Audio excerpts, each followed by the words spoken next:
Hi, you guys. I hope you're all doing well. I am quickly going to share with you a few things that I have picked up in my journey of healing my skin, and I really wish that this serves you well. You always have to remember that just because something works for Ankita or just because something works for a certain beauty blogger or an influencer, it does not mean that it will work for you. And just because a certain product did not work for me, it does not mean that it will not work for you.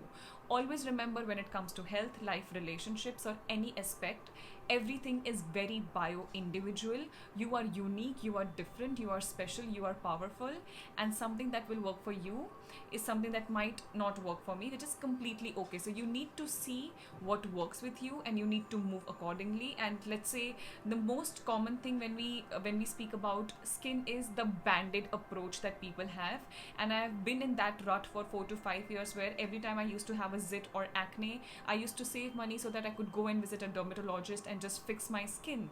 But when I say fixing my skin, I am actually just talking about what I see on the surface, and I always failed to look what is going on the inside. And that is why I am such a huge proponent of gut health and your emotional health and the balancing of the hormones, because it is very very important. Every time you see trouble with your skin, you have to know that any issue on the outside is coming from a internal disturbance. Any manifestation of a disease or a disorder in the physical body is a manifestation of something that is going wrong in the background at the baseline inside the body.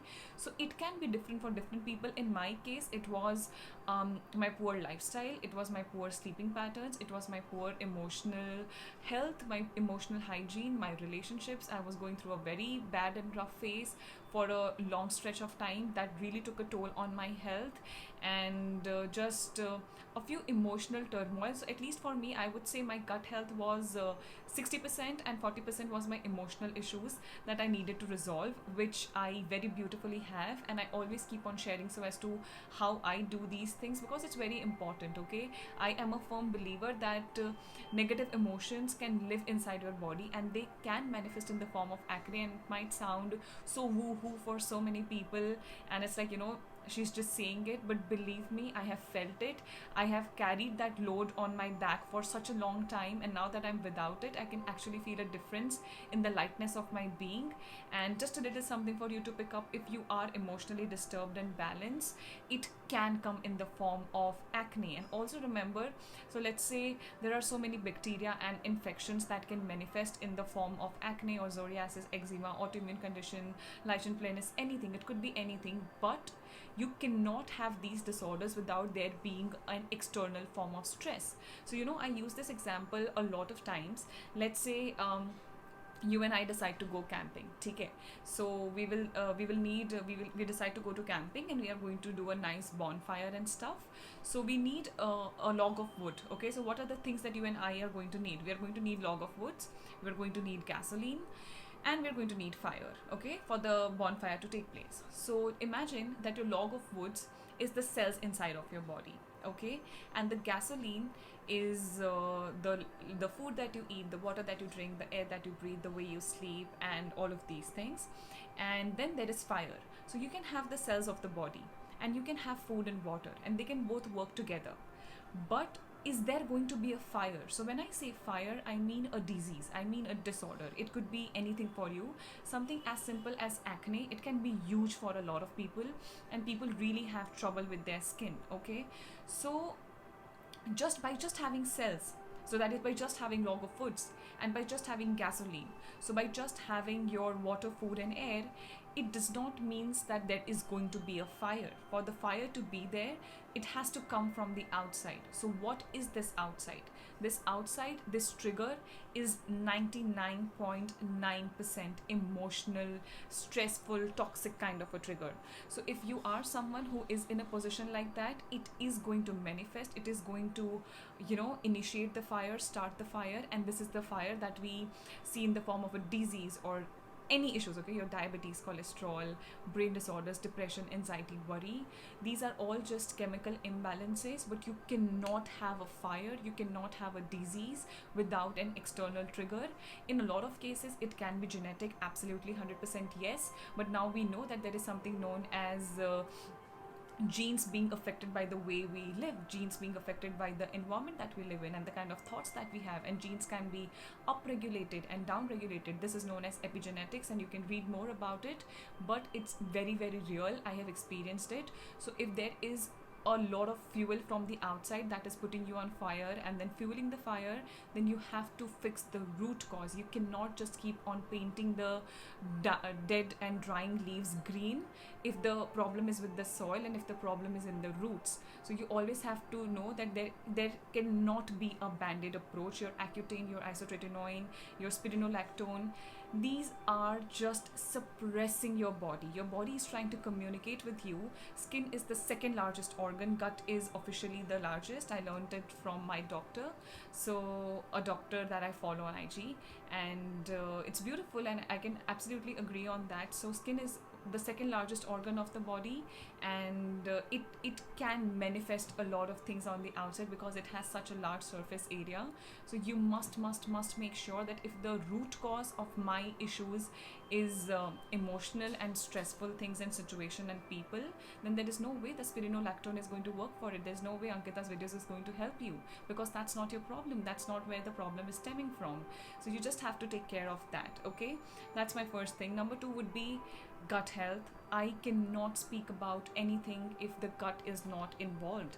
So when I speak about gut health, I absolutely mean the way you feel, the way you move, the way you walk, the way you sleep, how your energy is, how your hair is, how your hormones are, how your periods are. Very, very, very, very important. Menstruation, because for at least a lot of women, and actually men too, hormones and acne play a huge role, and a lot of acne can be hormonal. So let's say a few ladies will only get acne around their menstruation, and it will come before the periods, and it goes after the menses. So definitely it comes from the imbalance between your estrogen and progesterone. Women who have excess amount of testosterone can absolutely have skin issues and cystic acne issues. People who have high amounts of androgens, women who have PCOD, acne is always a side effect if you are someone who has been on a lot of medications. So with me personally, after one point I just was like, this is so exhausting. I felt financially, physically, emotionally so drained when it came to my skin. I was just so exhausted, just going to a doctor. And I'm not saying that it doesn't work. Like, with all due respect to every doctor, I think everyone is doing their best. There is a reason why dermatology exists, and it has been helpful. So let's say for a condition like melia, where you can't really do anything, I used to have it. You have to get it removed, and only a dermat can do that for us. So very, very grateful for that. But when it comes to I don't really think anyone has put their finger and can say, oh, this is the reason you have acne. For every person it can be different, and when the cause of your problem is different, the solution cannot be similar. So taking care of your gut health, with me, I think I mentioned this point that I was not doing dals, and a lot of people were like, your dals are healthy. You have to understand, there is no such food as, oh, this is the healthiest food. Turmeric, सब लोग मतलब दिल बंद करके आँख खोल के without worries you can eat it. I don't really think that's true. I don't think that's correct. At least with me, I have observed we have patients who can't do well with moong dal khichdi, which is known as the most sattvic. Including me, I still don't do moong dal because it just doesn't work. So the quality of the food, the kind of food that we eat, and just like there is gluten, there is dairy products that people, so gluten and dairy is very common, but a lot of people don't know about lectins. So gluten is a form of lectin, and lectin is that one protein that can actually, so let's say if you're eating chole or chana or rajma, it is very, very high in lectin. The lectin can come inside of your body. It can bind with the sialic acid. Sialic acid is something that is naturally present as a sugar form inside a human body. It can bind with it, and it can create disorders and issues. So lectins, Lectin, found in dals, legumes, pulses, can definitely create a problem. That is why, so if for I would say 99.99% of my patients and my consults that I do, we don't give them dals for at least 2 to 4 weeks. When you are on a gut cleanse protocol, I definitely don't recommend eating a lot of dals, especially if you don't know its quality and if you are not cooking it well enough. When it comes to the cooking of the dal, soak it for 14, 16, 18, 24 hours. Soak it in apple cider vinegar. cook it really really well, pressure cook it really really really well, and no, pressure cooking is not going to take away the nutrients. Dals have something known as anti-nutrients. So like say your almonds, okay, it is rich in phytic acid, and when you put it in water overnight, the phytic acid content lowers, and that is why you can take it really well. So that's the same drill on that front, okay. So dals, yes, it can create a problem for some people, and if it doesn't create a problem for you, just enjoy and have your dal, have your khichdi, have your soup, have your lentil curry. It's up to you, okay. Personally for me it doesn't work. I eat dals now, but like I am not a fan, okay. I'm not a fan of gluten and dals. I love dairy and I do dairy sometimes. I do whey protein also, absolutely, I do whey protein sometimes. And when I was doing my gut cleanse protocol, I did not do a lot of protein, but I was supplementing really well. So with like, you know, basic multivitamins depending on my blood profile and how it was looking, I was definitely doing that. And with protein also, there's a lot of myth. You know, your body can almost regulate and create 20 grams of protein every single day, irrespective of whether or not you are eating it. So we don't really need the amount of protein we believe or we are taught to or we see on the social media when it comes to eating. There are so many people who have great beautiful bodies and they are like eating less than 100 grams of protein in a day. And when it comes to people who are vegetarian and vegan, so like me, I'm a vegetarian, you have to balance and you have to see that you are getting the complete essential amino acid profile, which is very important. Something as simple as lysine, leucine, you need a good content of these amino acids for the muscle building and for just, so muscle building is again a different topic, but just for the basic maintenance you are going to need at least per like, you know, 1 gram per kilogram of your body weight. So that is something that you should aim on hitting. But when you're doing a gut cleanse protocol, the need and the requirement for that amount of protein is also down regulated, because your body can, like I said, you know, recirculate and have 20 grams of protein again, which will again assist you with the basic building of the cells and body. So it's not going to be that big of a problem when it comes to protein. But dals, if it works, great, continue eating it. If it doesn't, then you just have to find a way to have sabzi and rice every day. So I think for 3, 4, 5, 6 months, I don't know what I've eaten, like, you know, I've just had rice and sabzi, and now I'm also going very easy on rice because I've eaten it for such a long time. I think I'm kind of over it, but I do. So I keep a nice balance according to how I'm feeling, how my hormones look and everything. In my case personally, yes, I have a history of being on medications. So I took medications say in 2015, 14. Yeah, I've not taken any medications in the last 2-3 years. Nothing, no medications for me. No anti-allergic and everything. So I was allergic to a lot of food. I still am. So like something as simple as sometimes almonds can create problems with me. Sometimes turmeric and cinnamon can also give, like, you know, create a lot of warmth because I naturally have a very warm body consistency. So again, I'm not saying turmeric is not healthy. I'm not saying almonds are not healthy. I'm not saying cinnamon is not healthy. I'm just telling you this is how I kind of figure out what works for my body. And just because I am saying it's healthy does not mean that it is healthy or even otherwise. So again, you decide what works with you, okay. I used to do a 7-step skincare routine, so like the Korean skincare routine where you put sheet masks and gels and moisturizers and all of that stuff. Doesn't work, did not work for me. I believe so. Again, you know, there is something known as endocrine disruptors. So basically anything that can disrupt your endocrine system, so your hormones, the communications between the cells, your thyroid gland, your pituitary gland, your ovaries, gonads, all of these things together. You should always look out for BPA, that's your bisphenol A. You should look out for phthalates. You should look out for triclosan. All of these things are present in the cosmetic products that we use, the lipstick that I'm wearing, the kind of shampoo that we put on.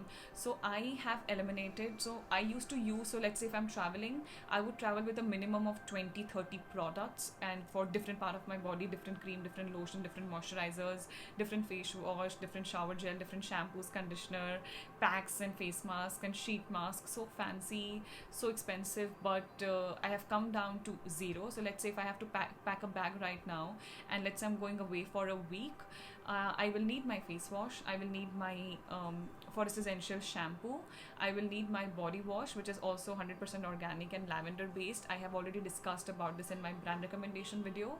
And I will need a hand wash, and that's about it. So I don't use a moisturizer, not on my body, not on my skin, not on my face. I don't use a scrub, I don't use a sunscreen.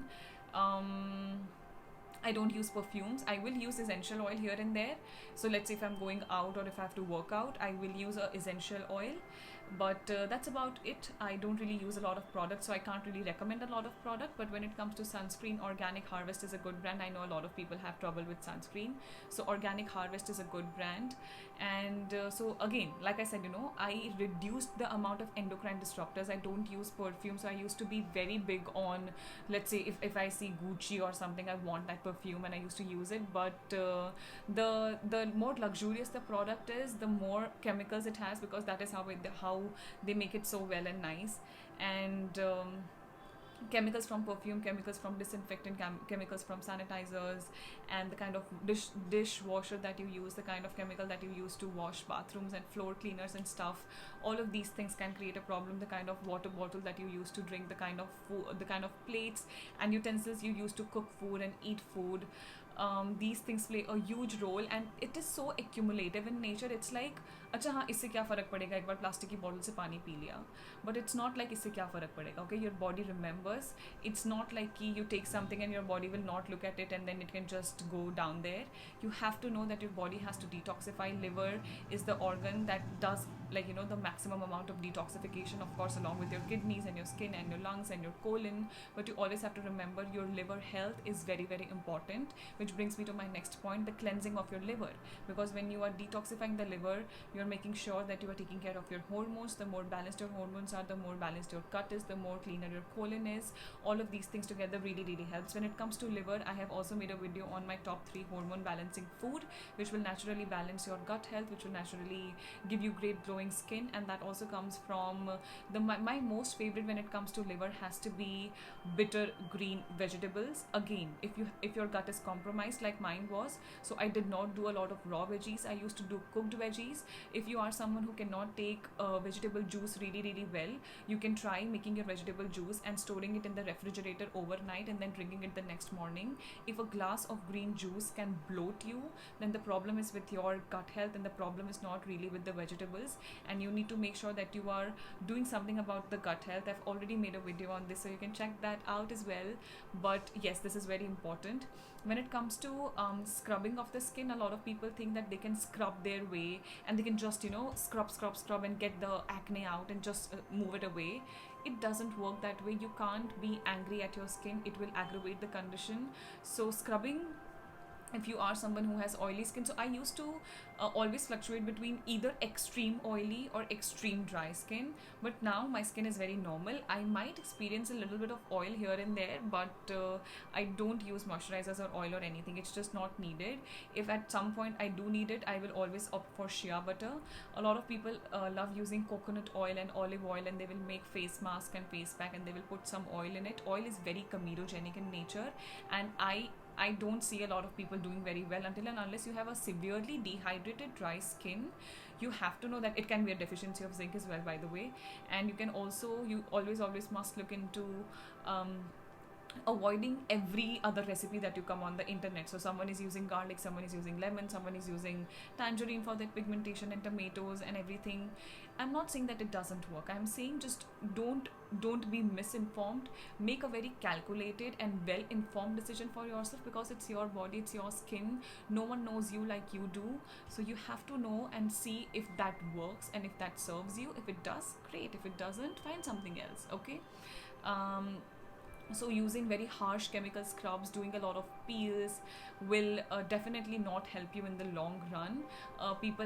When it comes to scarring, so I have been very lucky, and I always say this to a lot of my patients as well when we are consulting, that it's not about not having acne. Like, acne comes and goes, it happens, it's okay, it's a part and parcel of life. But when it comes to acne scars, it can be really, really or like trouble, and it just stays there. For some people it's like so stagnant. But always remember, your skin is constantly renewing. So like your gut cells and your gut lining is always renewing every 3 days, and every cell has the capacity to regenerate, every cell has the capacity to die if it goes off. So you must remember that how does your skin heal? Okay, how is the rejuvenation taking place? How is the detoxification taking place? You still need your micronutrients. So when I was eating clean, I was still getting acne. I was still having acne, which is, by the way, known as healing crisis. I have a video on that too. But healing crisis is like, it gets worse before it gets better. So if you are on a detoxification plan, your headaches might increase. You will have some issues with your bowel movements. I sometimes used to poop like 4 or 5 times in a day, and it's not gross, it's just the toxins leaving my body.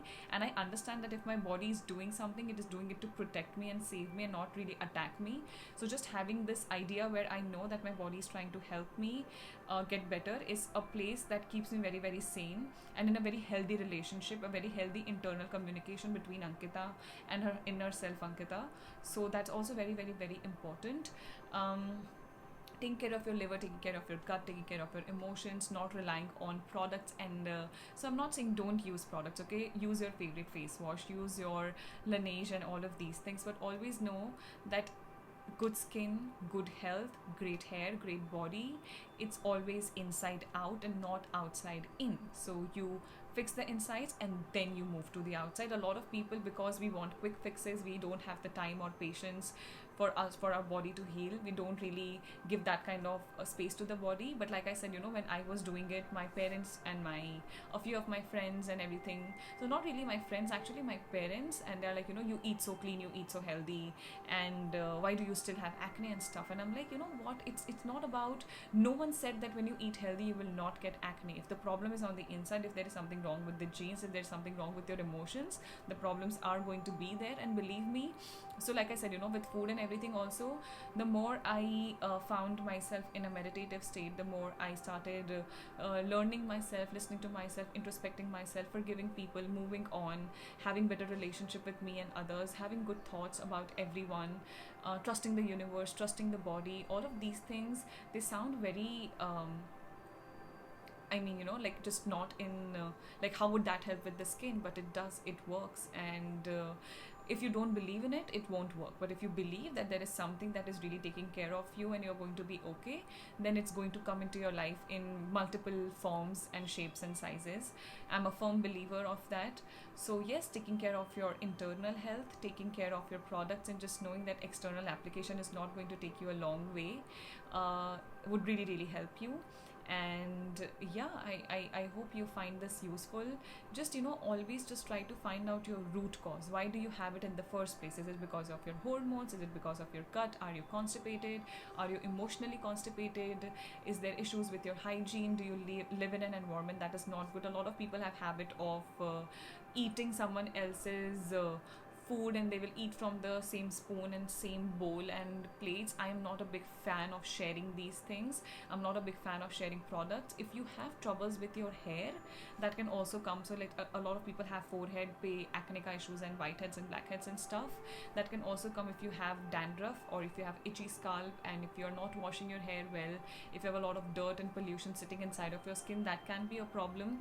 Regarding whiteheads and blackheads, a lot of people asked me this question today, but I don't really get it. I don't have a skin where I will have like whiteheads and blackheads, so touch wood, very sorted on that front. But if I did have, I would just like get it extracted. Or I used to have it earlier, definitely, when my skin used to be extremely on the oilier side, but after a certain point I just stopped having it. So very grateful to universe for that. But if I did have it, I would just go out and get it extracted to keep it simple. And if you do need to use a scrub, use a good quality scrub. If you do need to use a moisturizer, if your skin requires it, definitely you need a moisturizer. Make sure that you are hydrating well and enough, not 2 to 3 liters per day, but just enough good hydration that hydrates your tissues. So drinking enough water is also going to be really, really helpful. And there is also one thing that you can do, just rotating a lot with face masks. So like your basin, your rice, your milk, your cream, your curd, your turmeric, potatoes, hibiscus, all of these ingredients, green moong dal, masoor ki dal ka flour, all of these things really, really works well when it comes to skin, given that it works with you. So yeah, I guess that would be all, that would be it. And if you wish for me to speak about it more, I can most certainly do that. And please take care of yourself. And I hope quickly, I'll just add one more point. have a good intention, okay? Have good intention for your body, have the correct attitude towards your body, and just know that it's going to heal you. If your intention is to just look good and not feel good, it doesn't work. At the end of the day, it's all about the way you feel. So if you feel anger towards yourself, your skin is going to show you, your body is going to show you the anger. And if you feel love and joy, your body is going to show you love and joy. So you pick one. Every single minute you have the power in your hands to decide what you choose and what will serve you, and that changes the game. So I hope you pick the right thing, and I hope it serves you well. Take care of yourself. Lots of love.